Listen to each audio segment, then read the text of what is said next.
Тек әрпі тұрғанын көрген. Енді бір ғана жол қалды. Осы Мадинаны табу. Егер Ерлан шындықты айтпаса, ол шындыққа өзі жетеді. Банк хатындағы екінші үйдің мекенжайы жалғыз жібек. Орман көшесіндегі үй. Үй ұқыпты, тіпті ойыншық үй сияқты көрінді. Ақ терезе жапқыштары. Әдемі бақша. Темір қоршау. Верандада балалардың киімдері кептіріліп тұр. Ал баспалдақ жанында сары лентасы бар велосипед тұрды. Барлығы тым қарапайым, тым қалыпты көрінді. Айгүл қақпаға жақындады. Бұл үй бірнеше күн бұрын ғана банк хатынан белгілі болды. Ал ресми түрде оның атына тіркелген. Бірақ ішінде бөтен адамдар тұрып жатыр. Веранда терезесінің ар жағында бір әйел жүр. Жас әйел. Жеңіл үй жемпірін киген. Қолында кесе. Жанында 4 жас шамасындағы бала ойнап жүр. Бала жүзінде таныс белгілер бар еді.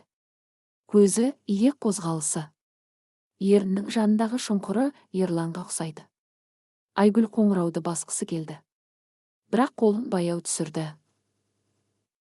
Мұндай кездесуге қалай дайындалуға болады? Ол не сезіп тұрғанын білмеді. Ашу ма, қызғаныш па, әлде жиіркеніш пе? Бірақ балаға қарап бір нәрсені түсінді. Асығыс әрекет, орны толмас қателік. Айгүл бұрылып көлігіне қарай кетті. Әңгіме бәрібір болады. Бірақ қазір емес. Алдымен заңгер. Барлығы дұрыс, сабырлы және заңды түрде жасалуы керек. Қарызды оны тудырған адам өтесін. Шындық қағазда дәлелденсін. Қажет болса сот арқылы. Өйткені енді жүріс Айгүлдікі, ережелер де оның. Ойын да оның. Бірнеше күннен кейін Айгүл тағы да ауруханаға келді. Ерланның жағдайы жақсарған еді. Ол еркін тыныстап отырды. Оттегі маскасы жоқ. Айгүлді көргенде орнынан тұрмақ болды. Бірақ Айгүл басын шайқады. Тұрма, жатып та жауап беруге болады. Ол сөмкесінен қалың конверт алып, тамшылатқыш тұрған тумбочкаға қойды. Мұнда заңгердің қорытындысы бар. Орман көшесіндегі үй менің атымда. Ипотекада менің атымда. 6 айдан бері төлем кешігіп жатыр. Қолтаңбалар, күндер, банк құжаттары. Енді мен көп нәрсені түсіндім. Осы құжаттармен ары қарай барамын. Полиция не дейді деп ойлайсың? Қасақана әрекет. Қолтаңбаны қолдан жасау. Улау әрекеті бұл енді жай отбасы, жанжал емес. Ерлан бұл іс. Ерлан оған үнсіз қарады. Сосын көзін тайдырды. Мен бәрі осылай болады деп ойламадым.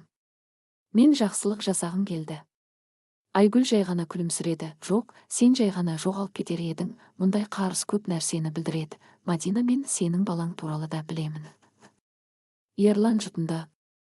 Мен қорықтым. Айгүл, сен әрқашан мықтысың, ал Мадина, ол басқа еді. Жұмсақ, түсінетін. Ол маған көмектесе аламын деді. Сені қалай тоқтатуға болатынын білетінін айтты. Алдымен көмектесті.